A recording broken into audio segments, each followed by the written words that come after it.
Hello guys, இன்னைக்கு துணை குடியரசுத் தலைவருக்கான ஆர்டிக்கல் தான் பார்த்துருக்கோம். ஆல்ரெடி குடியரசுத் தலைவர் பார்த்துருப்போம். 52 இருந்து 62 வரைக்கும் இருக்கக்கூடியது நமக்கு குடியரசுத் தலைவர் பற்றினது, அதை பார்த்துருப்போம். ஸோ இப்போ வந்து துணை குடியரசுத் தலைவர் 63வது ஆர்டிக்கல்லேருந்து 71 வரைக்கும் இருக்கக்கூடியது. ஸோ 63 என்ன சொல்லுது அப்படின்னா, ஒரு துணை குடியரசுத் தலைவர் இருக்கணுங்கிறது. எப்போவுமே ஒருத்தரை பற்றி இதுலேருந்து இது வரைக்கும் ஆர்டிக்கல் இருக்குன்னா ஃபர்ஸ்ட் ஆர்டிக்கல் வந்து அப்படி ஒரு பொசிஷன் இருக்கணும் அப்படிங்கிறத சொல்கிறதா தான் இருக்கும்.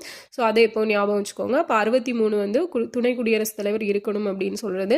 64 பார்த்தீங்க அப்படின்னா அந்த துணை குடியரசுத் தலைவர் தான் மாநிலங்களவையோட தலைவராக இருப்பார். ராஜ்யசபாவோட தலைவராக பதவி வழியில் செயல்படுவார்.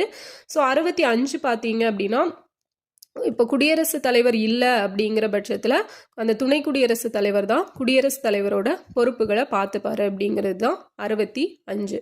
ஓகேவா? ஸோ 5 அப்படின்னா பஞ்ச் அப்படின்னு ஞாபகம் வச்சுக்கோங்க.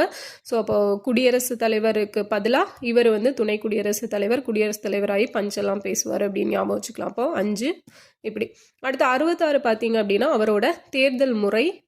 ஸோ 2-6 இருக்கு இல்லையா? அப்போ 6-6 அப்படிங்கிறது தேர்தல், ஞாபகம் வச்சுக்கோங்க.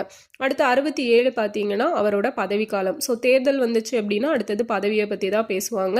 ஸோ பதவி கொடுத்ததும் சப்போஸ் இப்போ அவரோட பதவி காலி ஆயிடுச்சு அப்படின்னா அதுக்கான எலெக்ஷன் நடத்துறதை பற்றி சொல்கிறது. அதுக்கு அடுத்து 68.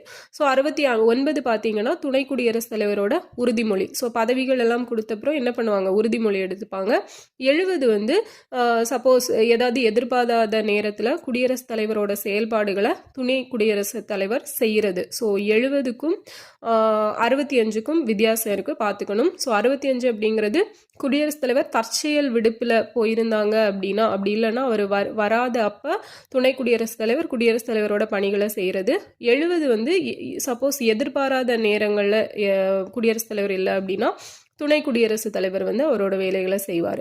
71 பார்த்தீங்கன்னா குடியரசுத் தலைவர் அல்லது துணை குடியரசுத் தலைவர் தேர்தல் தொடர்பான அல்லது தேர்தல் சம்பந்தப்பட்ட விவரங்களை சொல்கிறது தான் 71. ஸோ 63லேருந்து 71 வரைக்கும் இருக்கக்கூடியது இதுதான். ஸோ ஆல்ரெடி வந்து குடியரசுத் தலைவர் பார்த்துருப்போம், அதையும் நல்லா ரிவைஸ் பண்ணிக்கோங்க. அது கூட இதையும் படித்து வச்சுக்கோங்க. ஸோ உங்களுக்கான கொஸ்டின் பார்த்தீங்க அப்படின்னா, இந்த துணை குடியரசுத் தலைவர் முறை வந்து எந்த கண்ட்ரிலேருந்து எடுத்திருப்பாங்க அப்படிங்கிறத கமெண்டில் சொல்லுங்கள். தேங்க்யூ.